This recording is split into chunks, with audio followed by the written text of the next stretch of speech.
Welcome to the Tech Egg. Don't get scrambled. Enjoy the video.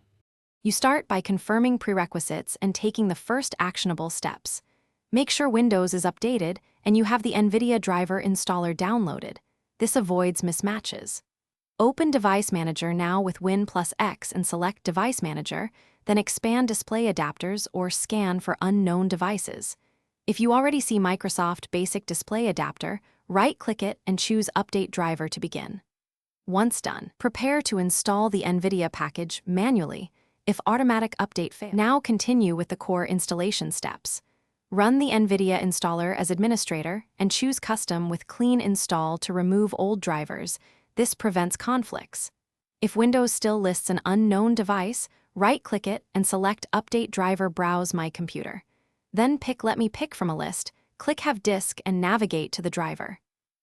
Inside the Nvidia package. This forces Windows to add the Nvidia hardware entry to Device Manager and bind the correct driver. Finish by rebooting and verifying Device Manager shows Nvidia under Display Adapters. Make sure the driver version matches the installer. If the card doesn't appear or shows error codes, use Display Driver Uninstaller in Safe Mode to remove residual drivers, then perform a clean install again. Also check BIOS/UEFI settings for integrated GPU priority versus PCIe, and run Windows Update for any platform fixes. One key troubleshooting tip. Use the to completely remove drivers.